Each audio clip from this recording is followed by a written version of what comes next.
Hello and welcome to a new webinar hosted by PatentSite. My name is Goran. I'm a patent analyst and business development manager here at PatentSite, and I will accompany you through our today's session on how to identify industry leaders in green technologies for ESG investments. With me today is Jochen Spuck. Jochen is CTO at Aconside, a Swiss-based consulting company, and he's a technology expert with a strong focus on patent analytics. And together with Jochen, we will give answers to the questions how patent data helps to identify new, strong, or even unexpected active players in the run for a more sustainable business. Also, I would like to welcome Dirk Kaspari. Dirk is a senior consultant working with PatentSite, and Dirk will give us some valuable insights from the cement industry in his prepared use case, highlighting the latest ESG-related developments for this specific industry, which is known for 7% of world's global carbon dioxide emissions. I'm very happy to have your support today. So why patent analytics matters? We at PatentSite found that besides many different approaches to identify a company's commitment to ESG, patent data is a high valuable data source to evaluate commitment as well as the development in innovative technologies, for example, in the mitigation of climate change. Taking into account also pending applications, we today can already reveal the company's pipeline in certain technological areas. So knowing more about today's pipeline helps to reduce uncertainties in the future. By applying our scientifically evaluated methodology, it is easily possible to identify and measure the effort that companies put into becoming more ESG oriented. And as a result, this information is used as a fundamental starting point for selecting the right investment targets, but also for example, ESG reportings. Before I briefly explain to you our methodology and the way how PatentSite makes this possible, I would like to tell you only a little about PatentSite as a company and highlight a few milestones in the company's history. With its strong roots and a close connection to the world of academia, PatentSite became a university spin-off from Germany's leading school of management, the WHU. Starting in 2008, so at a very early stage, global players from the chemical industry began using the patent asset index in their investor communication. With the launch of our analytics platform, PatentSite's customer base increased globally across all industries. Since 2015, the EU Commission used PatentSite for the M&A cases of Dow DuPont and later on the Bayer and Monsanto case. In May 2018, PatentSite joined the RELX Group, and in late 2018, we were rewarded the best data provider with the highest alpha potential in New York. Knowing more about the company's background, it's time to briefly explain our approach, how we assess the quality of a single patent or a patent portfolio. So our approach can be split up into two steps. The first step is about gathering information. So what we do is collecting worldwide patent data from the various patent offices worldwide, collecting them into our PatentSite database, which by today contains more than 100 million single patents. To make these patents available for analysis, we are building so-called patent families, and a characteristic of a patent family is that all the members are describing one invention. Coming to step two. Before we come to apply our methodology, it's crucial to have a legal status check. So everybody needs to know, is the patent valid? Has it already expired?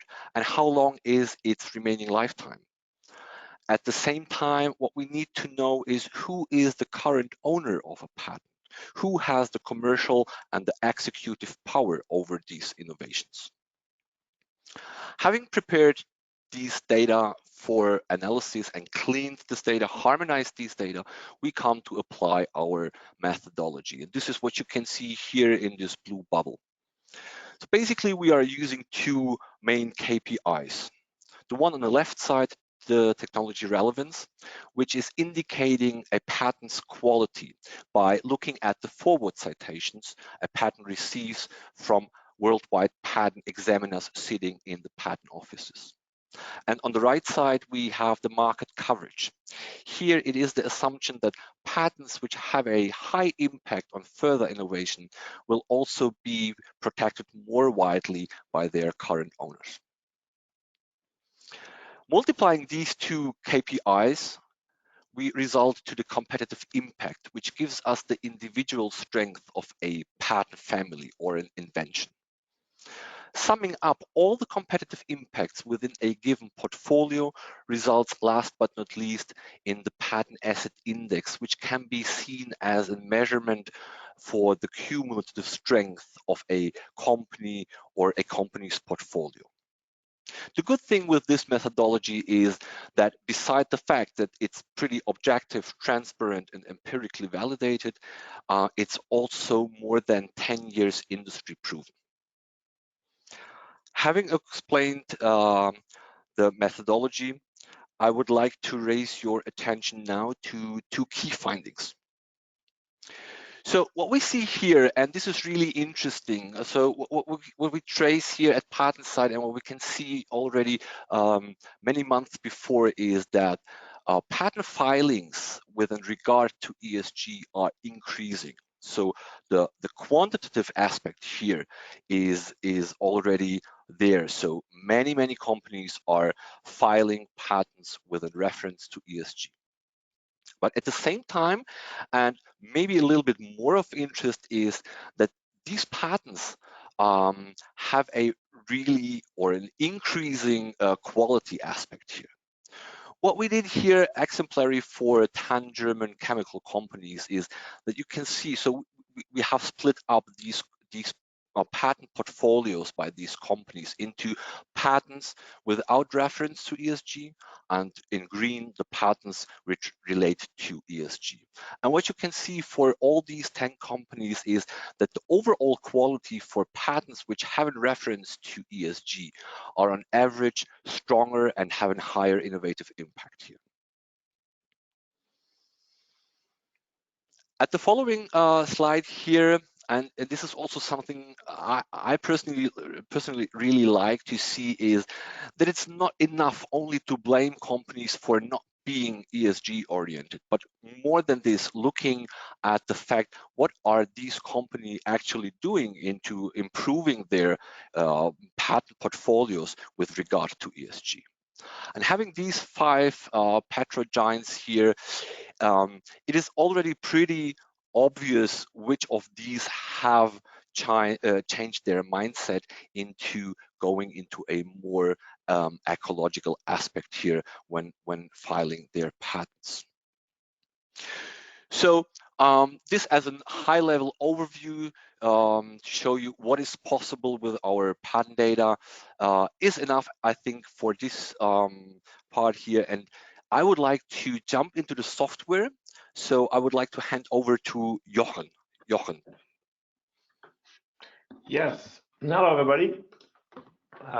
Thanks to Patent Site for giving me the opportunity to talk a bit about ESG and patents. And I'll quickly guide you through only 5 or 6 slides in the BI active, actually. But that will rather quickly show you how easily and how fast you can address ESG in patents. Well, the first step is now what we've done here. To start with, we started with the Stocks ESG 50 Leader Fund.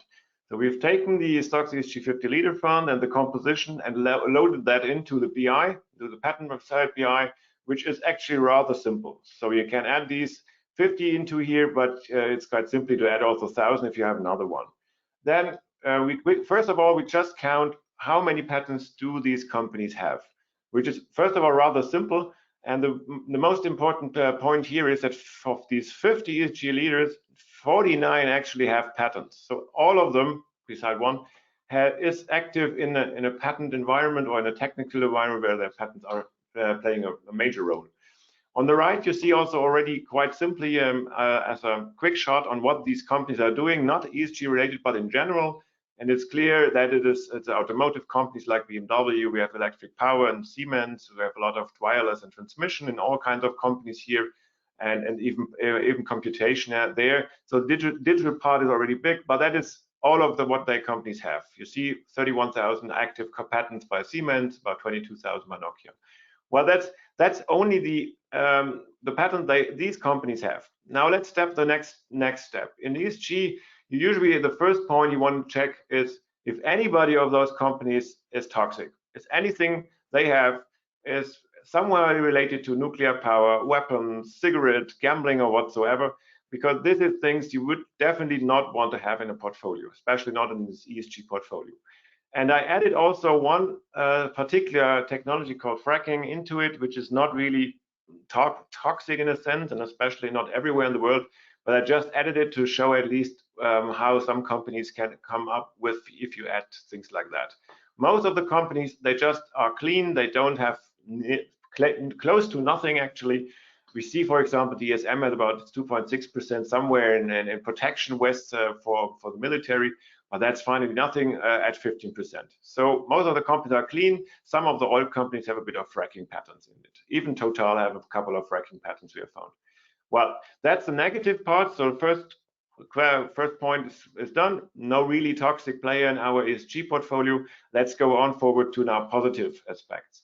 What we've done here in the next step is we actually used the EU taxonomy, and I make it a little bit larger now.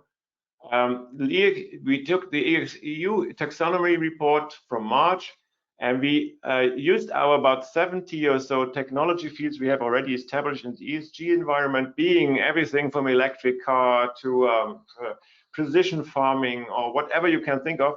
And we have put all of those down under those nice macro groups. And you see already in the EU environment, they ask their members and attendees, well, which one of those is mostly important to address? And they came up with electricity as the first one, agriculture as a big important one, manufacturing, transport, buildings, water, and all kinds of waste is a bit lower. And finally, ICT is very small. When we are looking at our patent distribution, we see quite well, we have a lot of patents actually in energy and storage, which is a lot in battery, fuel cells, but also in gridding and all kind of things what you finally do with electricity, which is really high actually in the patent environment, higher than maybe considered relevant in the EU taxonomy environment.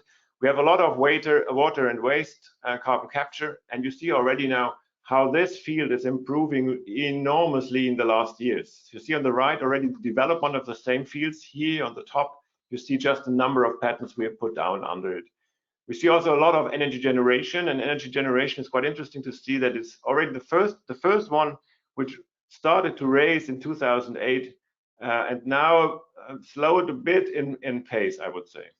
We also have buildings, efficient buildings. You see there, it's a bit slower here in patents as it's probably in the industry environment, but it's also raising area. We have also agriculture, and you see already there's quite a peak actually. The agriculture will be very much more technical when it comes to covering CO2 targets. There will be a lot of changes going on in that field, and we will monitor that rather closely in the near future. We have also ICT, rather small. This is just by the nature of it. They don't manufacture those so much, so we don't have so much trigger onto it.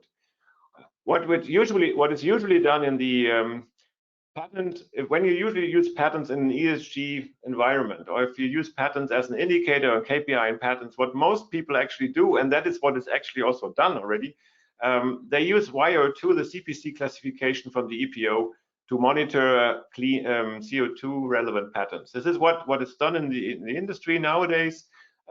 This is quite fair, it's doable, but it is actually not at all covering every aspect of CO2 relevant technologies, and it's also covering some areas of technology which are a bit difficult to really value as CO2 relevant, like efficient airplane or nuclear power in that case, yes, but there's a lot of hybrid cars and their combustion engines aren't there and so forth.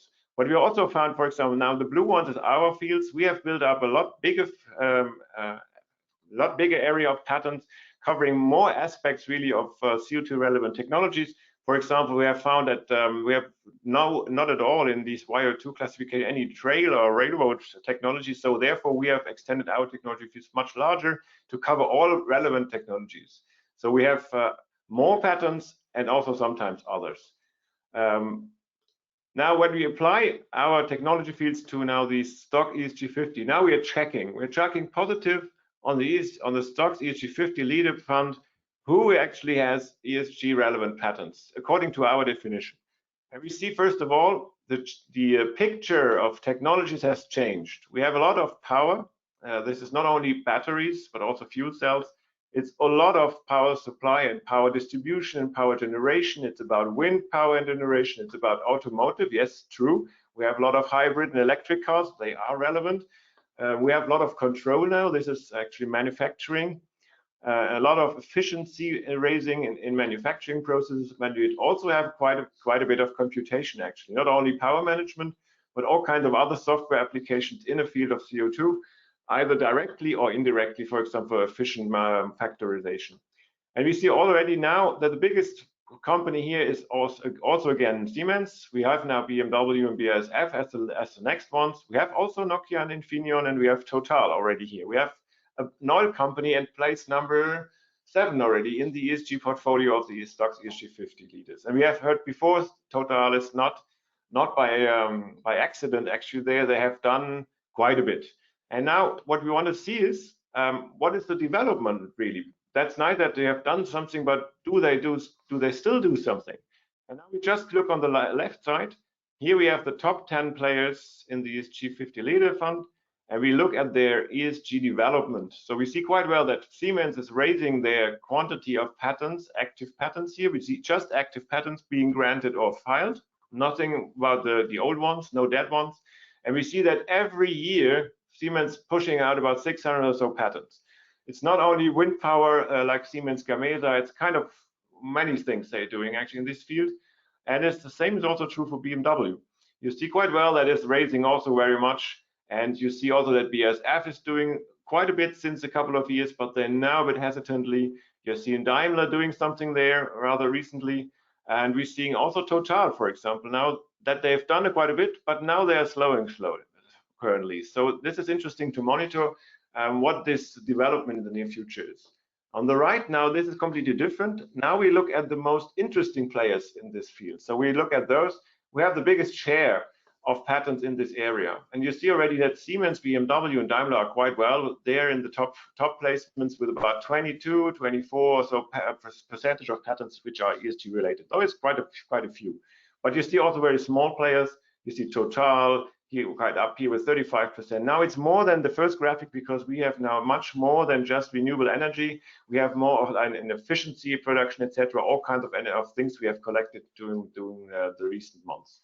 And therefore, this way you can check every portfolio, every collection for those players who are really interesting. Like generally, there underneath there's Azure Solar, which is a solar company which is really interesting to actually monitor. So let's see now a quick one, a last one I've checked. I've used a couple of couples actually from different industry. So I said electric power, GE and Siemens to compare. I've used BMW and the Volkswagen to compare in automotive. I've used 2 chemical companies to compare and 2 ICT companies to compare. And also finally 2 cement producers, been covering all kinds of industry, having a lot, very, very high share in CO2. What you can see is, first of all, very interesting, all of those players try already now, that's the figures of today, try to reach already 20 to 22% already on their portfolio. And this is over all kinds of industry, at least on those manufacturing industries, already similar. And what is also interesting is these players have already thousands of patents actually available in this area, not always the same amount. You see DuPont had less than BASF, but in total they try to reach about already 22% or so. This has raised a lot since the last 10 years, but it's quite a few already. The ICT companies, Microsoft, SRP, they have already a couple of patents there too, but it's not that many yet, and the share is rather low. That is just by the nature of it. We will monitor that a bit more closely now, because all kinds of energy-related industries like streaming and etc. are also currently under quite a debate, and there will be a lot of new developments in there to reduce the energy consumption in ICT. What, however, is rather astonishing, at least for us, was that if you look at the cement industry, you see the two players, and the biggest one in the world, they have quite a high share of ESG-related patents, about 50% or so. This is really high and enormously high, actually. But the problem is they just don't have anything, barely. So about 60 or so for Heidelberg and 130 for Lafarge.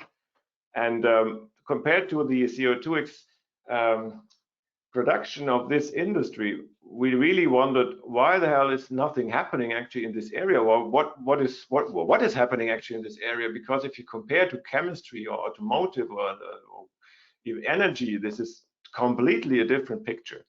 And from there on, we really thought maybe we have to take a closer look on what is going on in the cement area, to have really an idea what's happening. And this is where I want to go over to Dirk to highlight this area and to do a little bit of scouting as well also on this area. So first of all, what we've done here so far is just monitoring how you can use the fund, as existing fund or another one, or one of your own, and to screen through ESG topics and controversies and green aspects to see what companies are doing, how good they are doing, how good they're developing.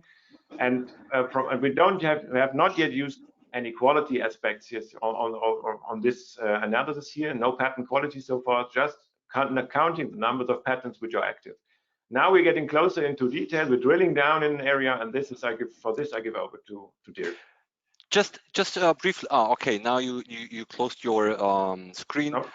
Anyhow, Jochen, we have one question from a participant for today, and I think this is in regard to your line chart that you showed to the various EU taxonomy tags that you have prepared.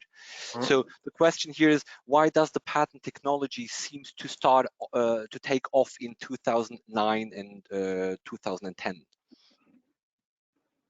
Well, that is, I think in 2008, 9, and 10, there, I think this was a bit of the start when most of the CO2 relevant topics came into much more focus of everybody, that there is a lot more to do. We have seen a lot of activity by the EU at that time. The problem was finally on the table. And you see that everywhere it started in that time. So this typically in the ESG environment, you typically see that things happening not because they are economically very interesting, but they are probably starting most of the time because they're triggered by some governments or some individuals outside where they find finally that there is an importance in this area which we have to trigger, have to target somehow. And then companies jump on that and see that there's opportunities to gain, and then they're doing things which are finally done. The problem sometimes is that it's starting rather early in 2008-9, it's about 10 years old now, and there's so much actually out there. Many of those technologies were not yet really implemented nowhere. So people didn't buy actually biopolymer or sustainable packaging until a couple of years ago. So the effect was more or less like a governmental inputs triggered by typically non-practicing not companies, entities, but finally now it's taking off because there's a demand is coming, and that is the reason why companies are now investing in this area more strongly. Great, thanks. I hope this is answering the question. In case you have more questions, please feel free to use the chat function here, or otherwise give us an email by end of the webinar whenever you want, and we can clarify these questions then later on. Perfect. Thanks, Jochen. Like you already mentioned, we would like to hand over to Dirk, and I'm really curious about your presentation here. Thank you, Goran. Welcome from my side as well. I would like to present an exemplary analysis of the cement industry, drilling down, but please keep in mind the concept is rather generic and applicable to any industry. So as Jochen has said, and Goran as well, so the cement industry is responsible for about 7% of the global carbon dioxide emissions. And among that, it is one of the largest industrial energy consumers. And last but not least, cement is used to make concrete the most consumed manufactured substance on the entire planet.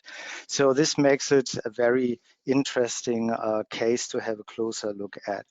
And to put it into perspective, if you produce cement, about 2/3 of the carbon dioxide emissions result from the decomposition of limestone when you're calcining your ingots, and only 1/3 is due to the combustion of foods because you have to heat your limestone. So this is just to put it into a perspective.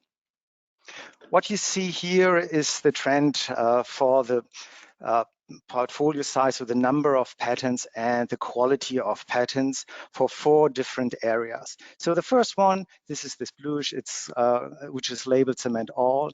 These are all the patents related to the manufacturing process of cement. This, if you will pay attention to the details in the following sheets I'm going to show, you will notice that the numbers for the Lafarge, Holcim, and Heidelberg cement will be a little bit lower than the numbers Jochen just has shown, and this is related to the subset I'm looking now at as the cement production.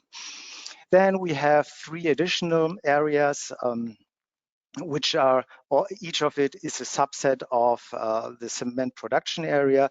So this is the substitution, the efficiency, and carbon capture, storage, and utilization. What is behind this? So the easiest part is if you manufacture your cement, you can improve the energy efficiency of your production. And this is labeled with these reddish colors in the presentation. The next step, what you can do is that you substitute cement with something else. So you don't need to produce so much cement, and overall your carbon footprint is reduced as well. Last but definitely not least is what will be labeled with this greenish color. It's the carbon capture, storage, and utilization. This is, according to the International Energy Agency, one of the most innovative areas for the cement production. And according to their report from 2018, they expect that by 2050, most of the carbon dioxide reduction in the cement industry should result from carbon capture, storage, and utilization, and the substitution. So what do we see here? On the left-hand side, we see that on the x-axis, the time starting with the year 2000 until the end of last year. And we see 2 types of lines. We see a solid line, which is the number of patents, the portfolio size, and a dashed line, which is the quality of the patents. And on top, because it's a superset, the cement production-related patents, we have a rather flat development until 2009, 2010. And then, as we just heard from Jochen, and which was observed for one of our attendees, it is ramping up and increasing. So what we see, the number of patents in the cement production has been increasing, and not at the same pace, the quality has also improving. Our 3 subsets for the ESG topics related to cement are drawn here. These are the lower 3 lines, or 6 lines, sorry. And at the first sight, you can see they resemble the behavior of the overall cement production trends. So rather flat portion until around about 2010. And then for the substitution, a slight increase resembling the cement production, and we have the energy efficiency and the carbon capture storage, which looks more or less the same and flat on a slightly higher level. On the right-hand side, this is just to show the 3 ESG subtopics for the cement production a little bit more in detail. And what this is the same what I just shown on the left-hand side, but what I would like to point out is that we had this noticeable increase in the quality of the patents for carbon capture, storage, and utilization, also beginning in the year 2009, 2010, and a similar trend, but not as distinct, for the efficiency of the cement production. So let's have a look. Who are the patent owners? And what we see here is a conventional representation of patent ownership. We see in the first column, we see the owners of the patents, and we are looking now only at cement and cement ESG related patents only. We're not looking at all the cement production patents anymore. We see the owners of these ESG patents, and we see their portfolio size. In addition to the portfolio size, I show in the two rightmost columns the patent asset index, which is the quality of the portfolio for a given owner. And I also show the average quality of the patents in the portfolio, which we call the competitive impact. And I would like to point out something here. So we have Taheo Cement at the top with almost 302 patents. And in comparison, we've been looking at LafargeHolcim before in Jochen's parts of the presentation. And LafargeHolcim, as he said, they have a rather small number of patents in the ESG space. However, if you look at the portfolio size in itself, you would say, yes, Taheo Cement must be better, they have more patents. But if you look at the quality of the patents, the picture turns out in a complete different way. Taheo Cement reaches a score of 108 with 300 patents. And in contrast, you can see that LafargeHolcim achieves a stunning 211, a score of 211 with only 73 patents. So there is a big, big difference between the quality of patents and the quantity. And if you're looking where's the quality of your ESG related patents, you have to look into the quality measures. You won't identify the champions just by looking at the number of patents. And this we can drill down a little bit more. So we see an exemplary set of some owners in these three areas. On the left-hand side, we see the quantity. So how many patents do they have? And for example, Taheo Cement here, the second last on the left-hand side, you can see again there are 300 patents and how it distributes into the technology of substituting cement, in the energy efficiency of the production, and the carbon capture, storage, and utilization. In contrast, the other two Jochen mentioned earlier, LafargeHolcim and Heidelberg Cement, they almost look like dwarfs next to a giant. But the picture completely changes if you're going into the quality of the portfolio. Here, as you would expect from the previous sheet, LafargeHolcim, it's top in this comparison group.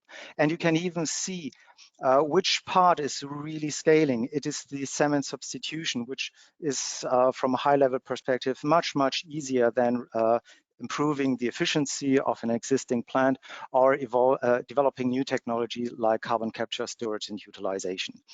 But the same is also here for the efficiency of the production and the carbon capture, storage, and utilization. And even Heidelberg Cement, with an even smaller portfolio in the ESG space for cement production, outperforms Taheo Cement, the company with most patents in this area, if it comes in terms of quality.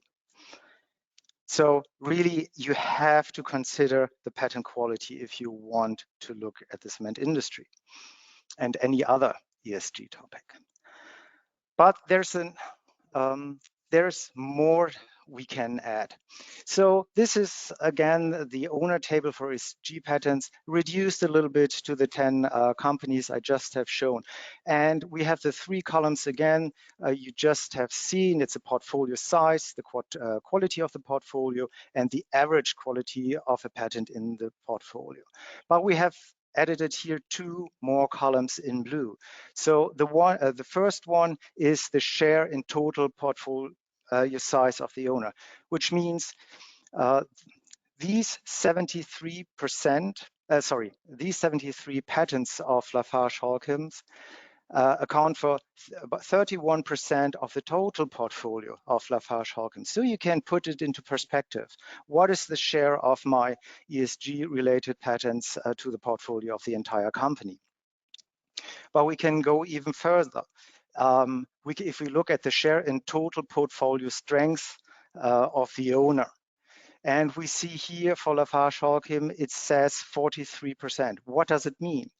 This means that about 31% of the portfolio from Lafarge-Hawkins, which is related to ESG topics in the cement production, these 31% account for 43% of the total quality of Lafarge-Hawkins portfolio. And you may guess what I'm going to do next to show the difference between companies. And please keep in mind, this is just for illustrative purpose. With Taheyo Cement, we have 302 patents in the ESG area, which accounts for almost 10% of Taheyo Cement's portfolio and reflect only 16% of the total quality of Taheyo Cement's portfolio. This is a capture of the current state, but patents are more powerful because patents, there are two types of patents. So there are enforced patents, which means these patents are granted and they're in effect. They can be regarded to reflect the past and the status quo of innovation for a company. In contrast to that, we have pending patents, and these pending patents can be regarded as a look into the pipeline, innovation pipeline of a company. And if you look at companies, and in our case here with the cement companies, we can look, okay, how much of the portfolio is in force, means reflects the past at the status quo, and what is in the pipeline, in the innovation pipeline for our companies. And I would like to stick to my two examples here first. It is Lafarge-Hawkins. You can see the greenish bar on top represents the past and the current state of this company with respect to ESG patents. And the majority of the patents are in force. So it is rather a small portion which is pointing into the future and could describe future opportunities. We find a similar distribution between enforced and pending patents for Taheyo Cement. So in this regard, these two companies do not differentiate. But what is interesting here, as I was looking at Heidelberg Cement on the previous sheet, you can see that here the pending share, the share of pending patents is slightly higher than Lafarge-Hawkins. If you go in a deep dive into these patents, you may even learn why the Heidelberg Cement may have an advantage over the other competitors by looking at their innovation pipeline. On top of that, I would like to show one more example, Solidia Technologies, which has the highest share in pending patents. So apparently it looks like this company is, as of today, more forward-looking and has, with respect to its share in its portfolio, you have to consider the number here, total number as well, but it is having a high share of forward-looking patents. And what you can do with the owner of the patents, you can do with technologies, which is shown on the right-hand side. Here we have, again, our three ESG topics for the cement production. And we have, I would like to start in the center with the cement efficiency.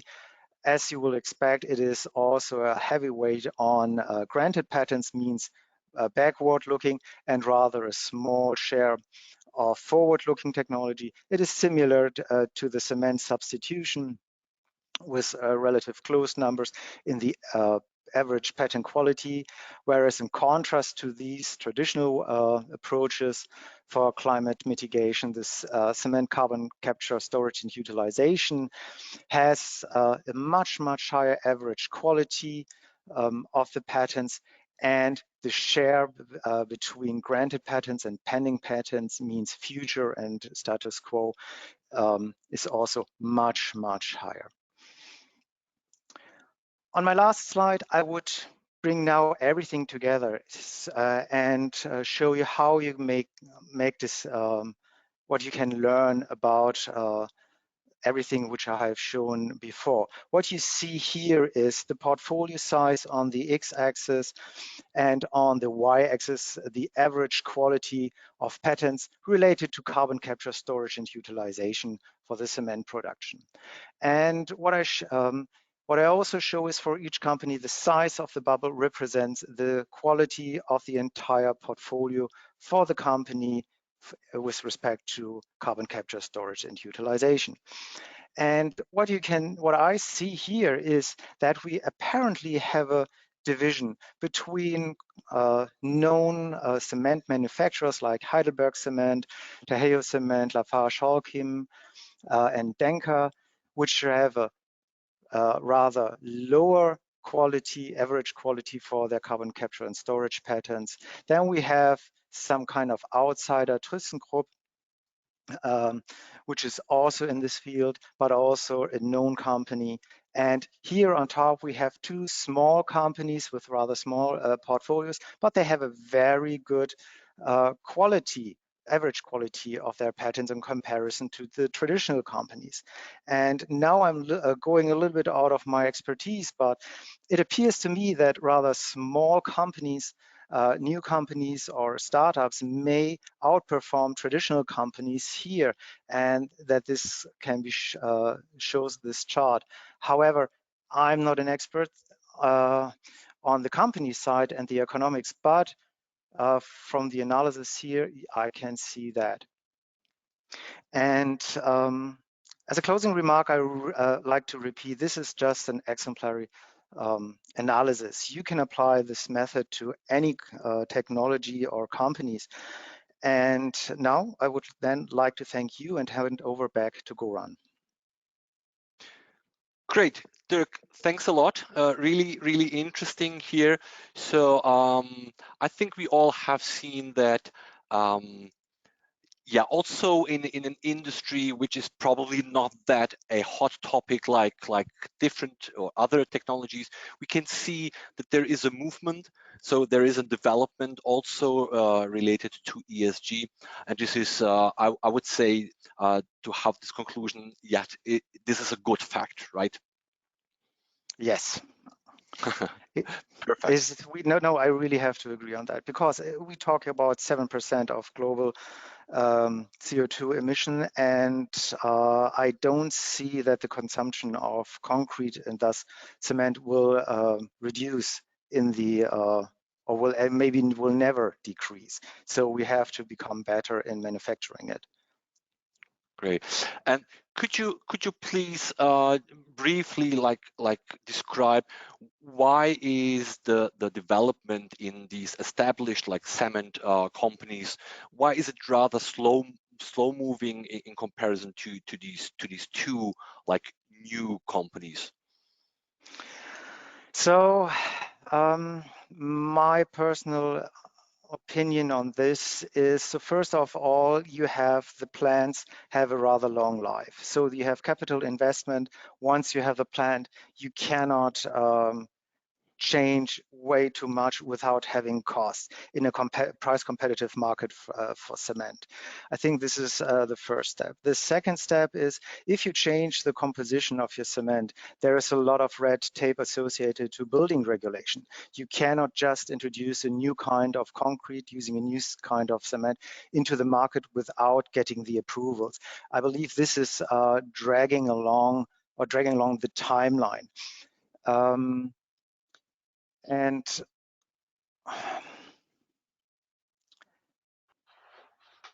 smaller companies, they are free. They can experiment with it. They can come up with the technology. Maybe they can run it as a startup and eventually sell their innovation to be taken over. But this takes time. And this is why I think the traditional cement manufacturers are rather slow in changing, because they would have to change, as I said, they have to change their manufacturing process, they have to develop the innovative solution, and they have to take care of the building regulations. Okay, so got it. I think this is why it takes so long. Okay, And maybe there's great. no price incentive yet in terms of carbon taxing. Got it. So hopefully there is more to come from this industry in the future. Great. Yeah, thanks to both of you. Thank you, Jochen, for these insights. I think this is really valuable to see what is possible with the software here, how to identify potential targets, how to see their development here in regard to the ESG patterns. And also, Dirk, thanks a lot for these insight to this cement industry. Also, really interesting to see like the development of the big ones and the smaller ones, really impressive. Thank you for this. So as time is running, I would like to yeah just mention some figures here for you to take with you. So why is pattern side that so unique, and why is it so valuable for identifying potential investment targets here for ESG?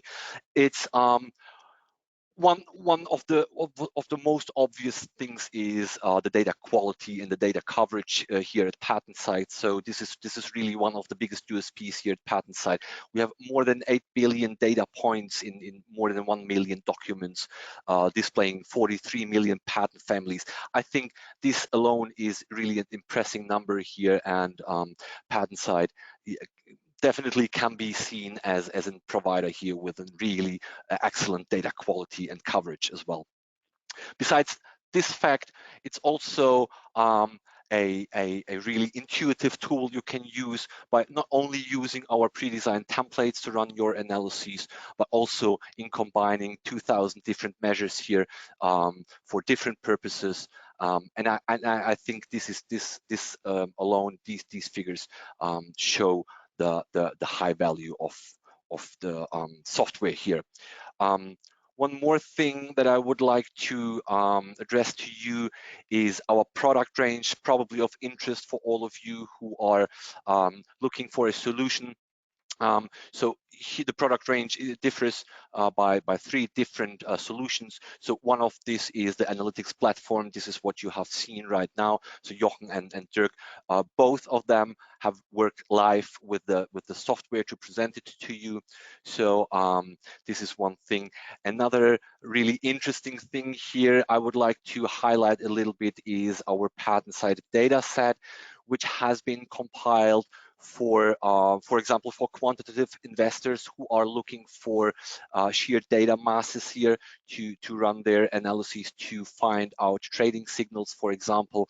And just to stick a little bit to the data set, I would like to mention that we also have a backtesting data set available. So for all of you who are willing to test or to go into a trial, we have a, like I said, a backtesting data set which goes back until the year 2010. So 10 years of coverage here, dealing with more than 4,500 stock listed companies, which are listed in the Russell 3000 as well as the Stocks 600 here.